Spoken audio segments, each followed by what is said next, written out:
Swayam Prabha. Digital India. Educated India.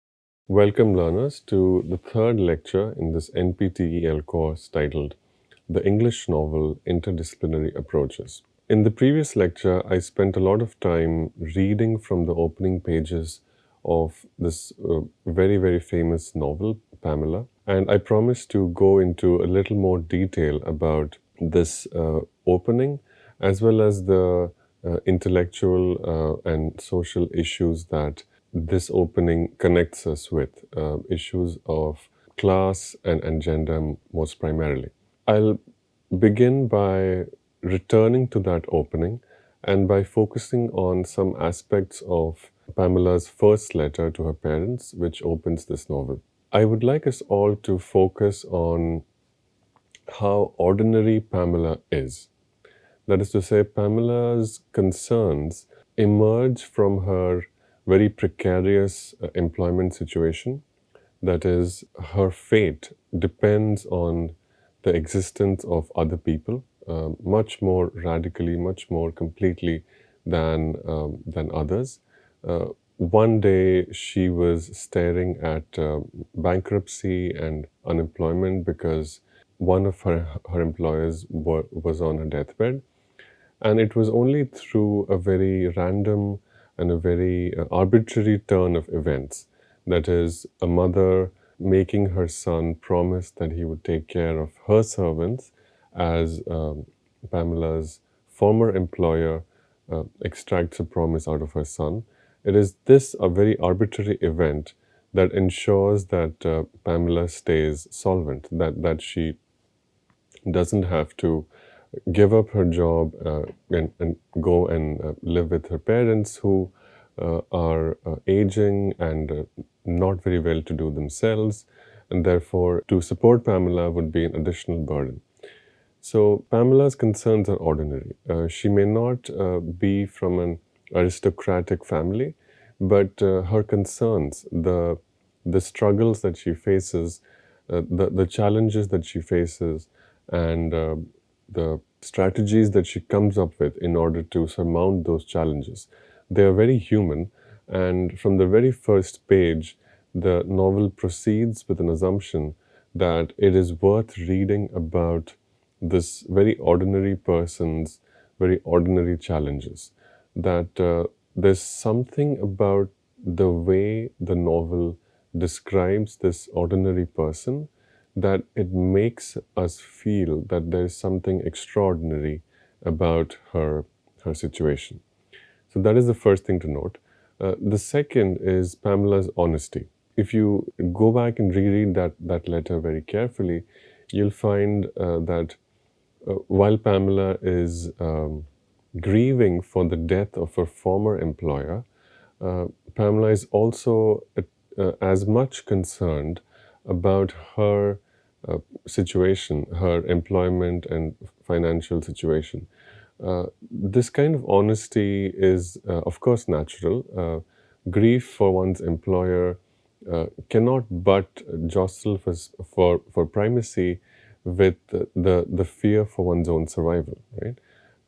So we see that, and one reason for that honesty is the kind of document the novel opens with.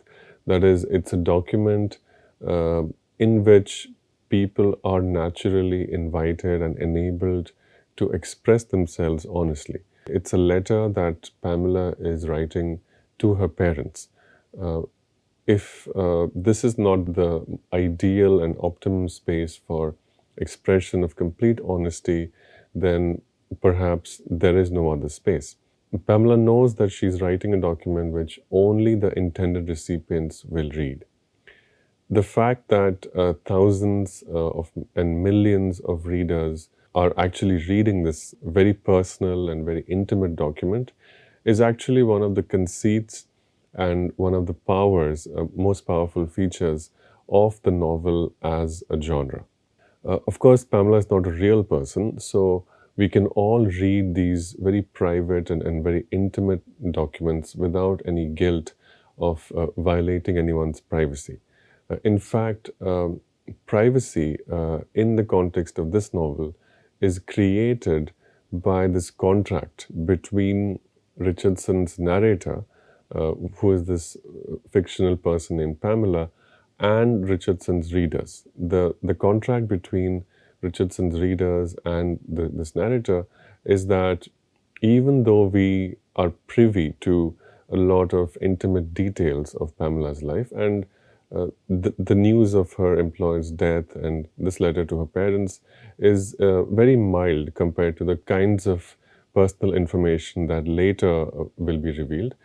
Even though we are privy to all this information, and there is a danger that we may be violating or encroaching upon someone's private space, it is in fact the opposite. It is in fact our ability to read and access and accumulate all of this data, all of this very private information, which actually creates the idea of privacy, the way privacy is understood in modern societies later today. So the novel actually creates the idea of privacy and the personal space through these kinds of exchanges. Further, I would like us all to also notice the detail with which Pamela describes the physical and material conditions in which she exists.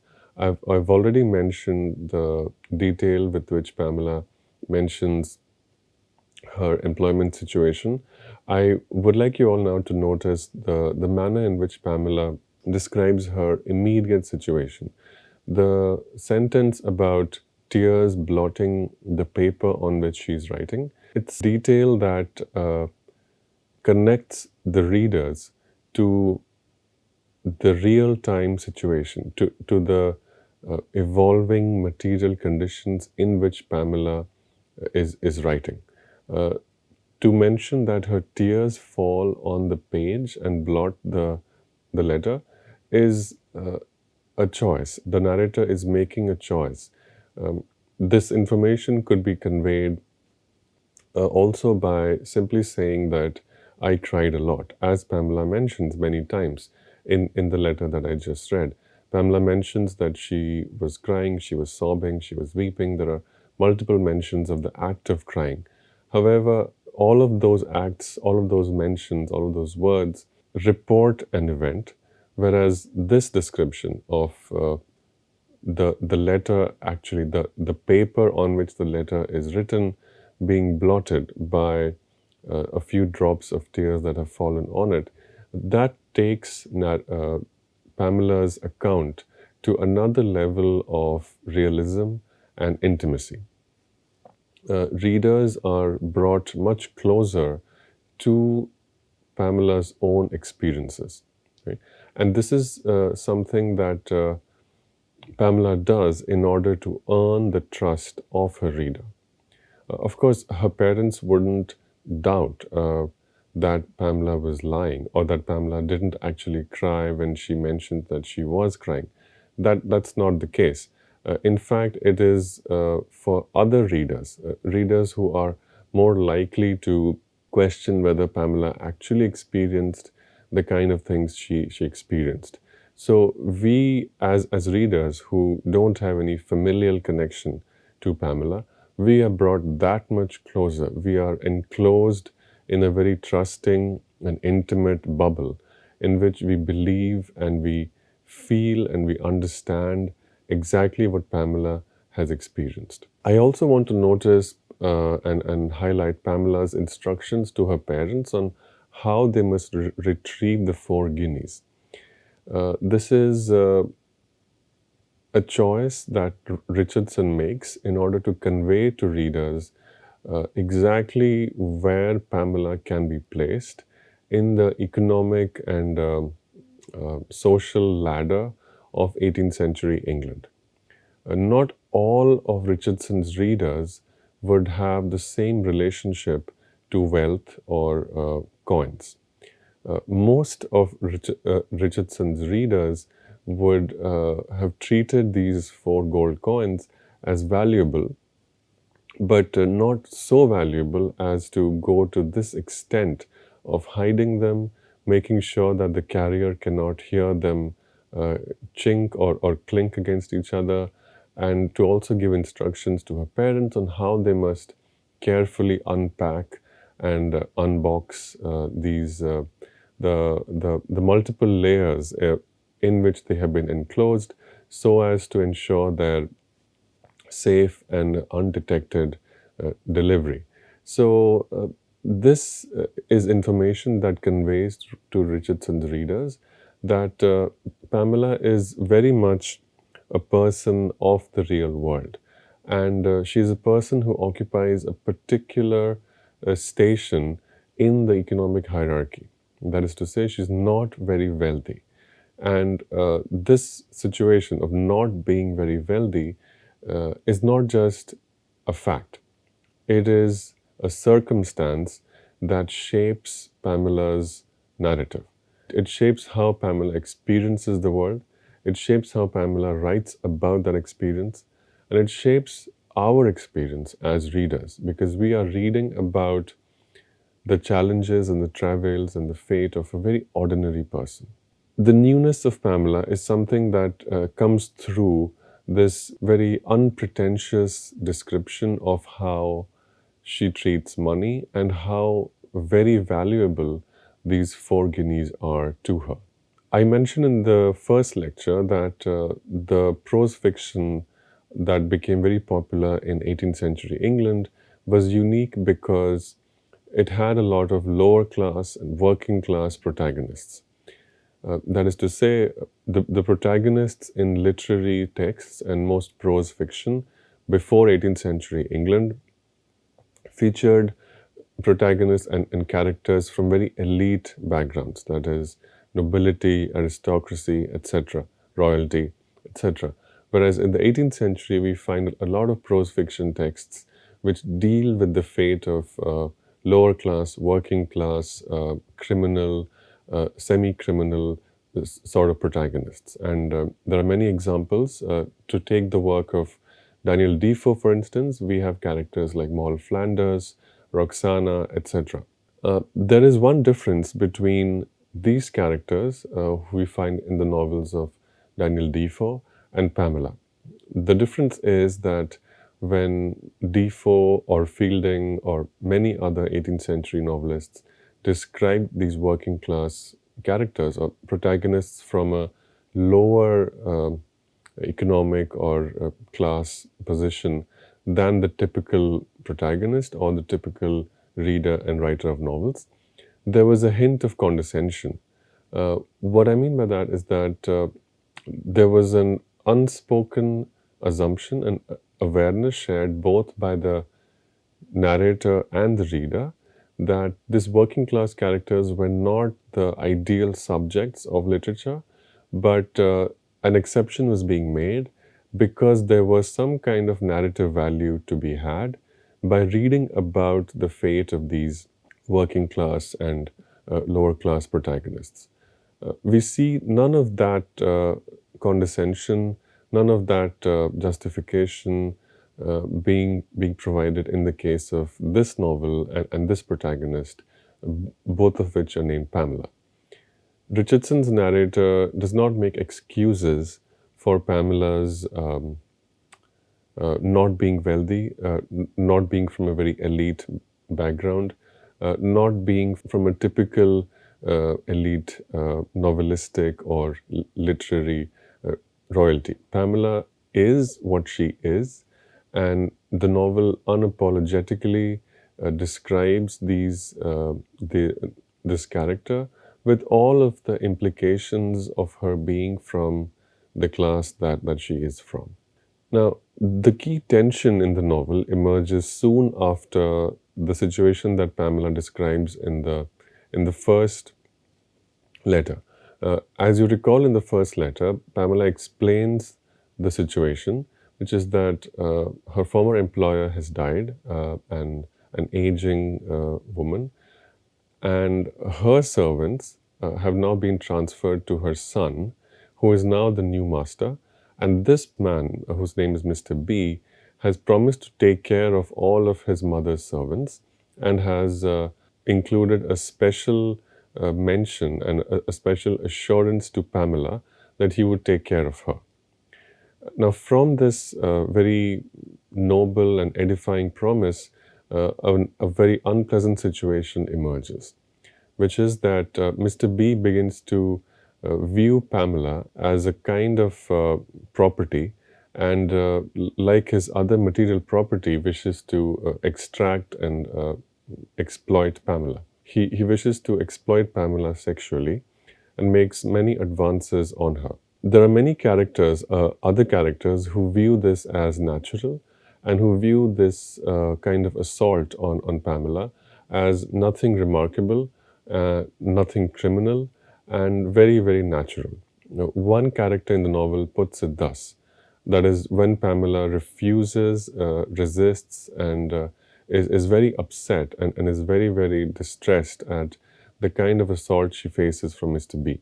One character responds thus, "Why, what is all this, my dear, but that our neighbor has a mind to his mother's waiting maid? I don't see any great injury will be done to her. He hurts no family by this."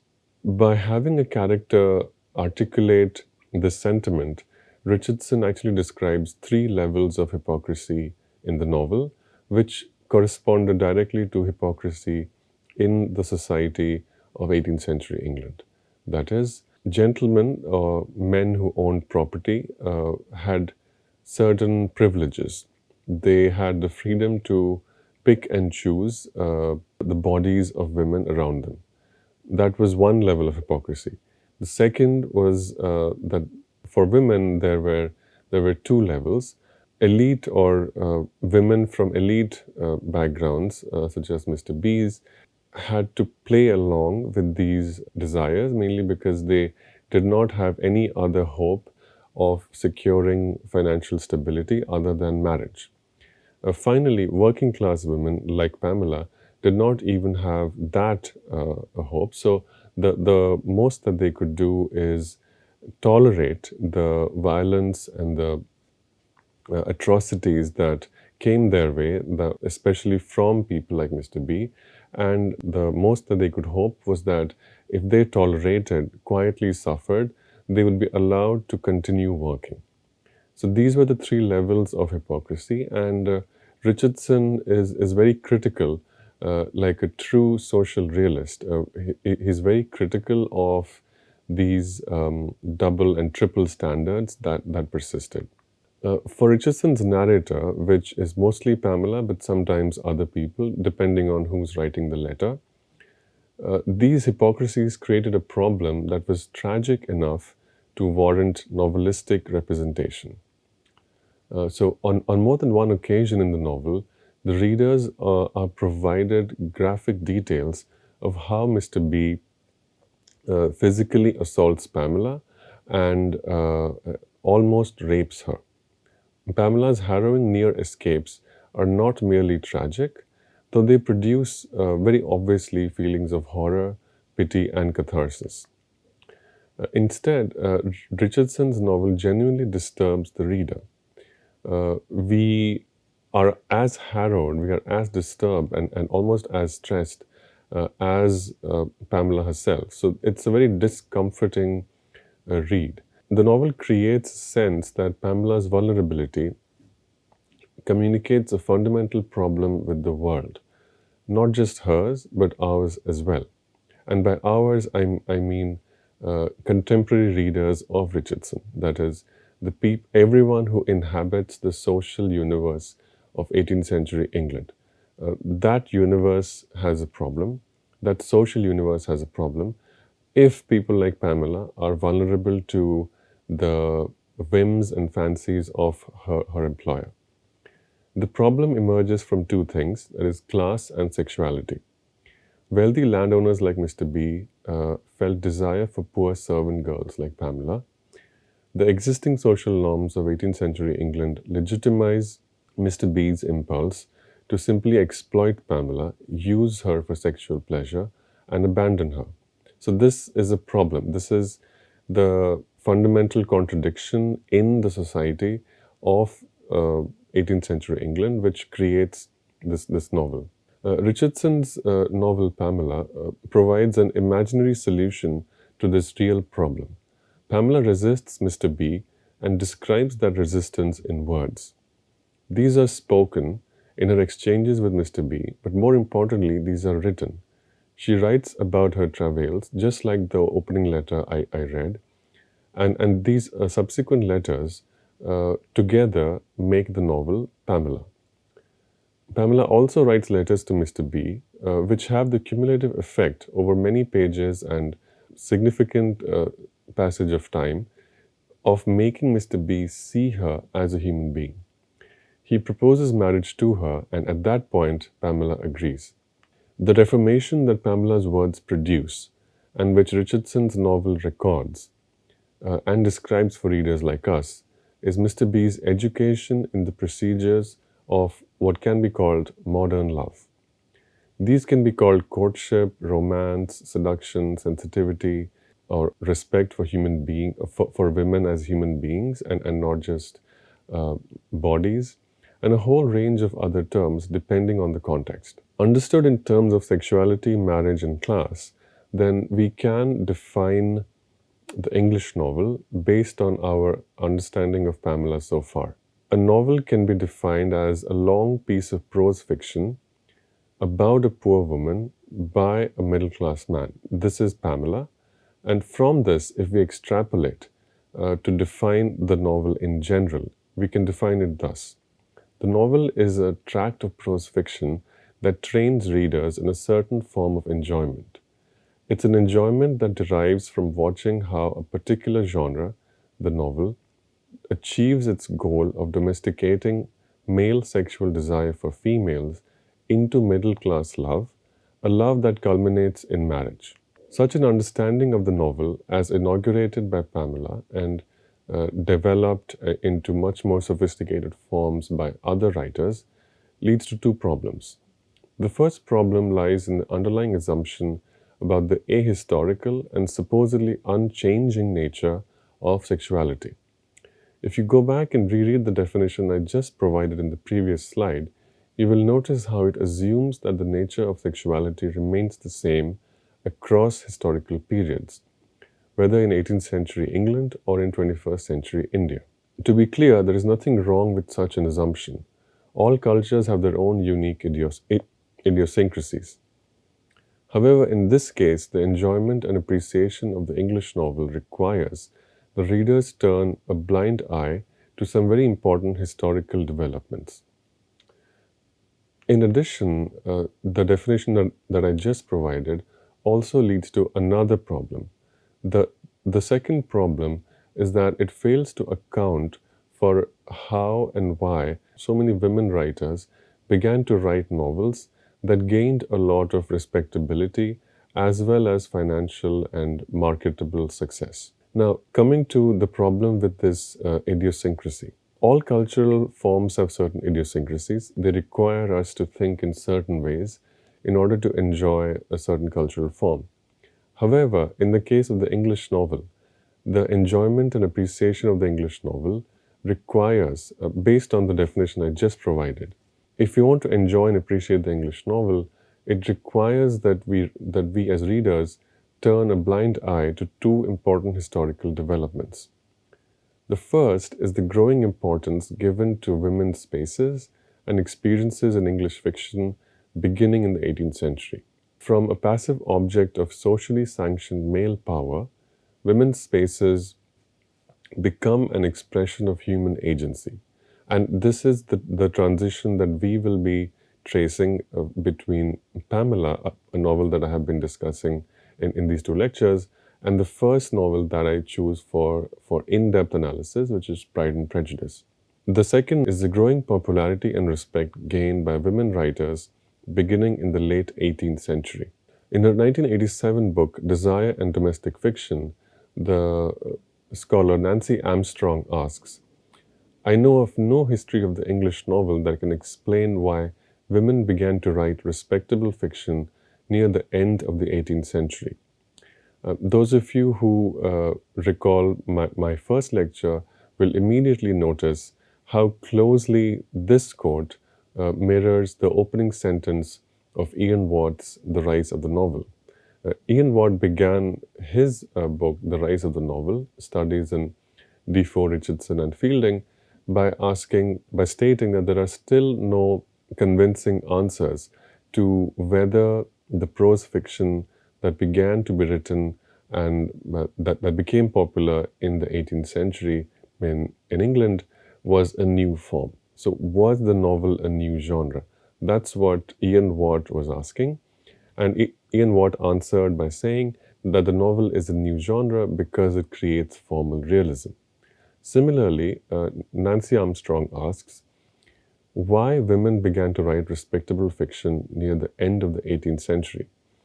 And Nancy Armstrong says further that there is no current or published or existent history of the English novel that can answer this question. So what does this mean? This means that Nancy Armstrong is dissatisfied with previous attempts to write the history of the English novel because of how they treat this development. The fact that women began to write respectable fiction near the end of the 18th century. So I had promised that I will reveal some limitations and some incompletenesses in Ian Watt's thesis, and this is where we finally do that.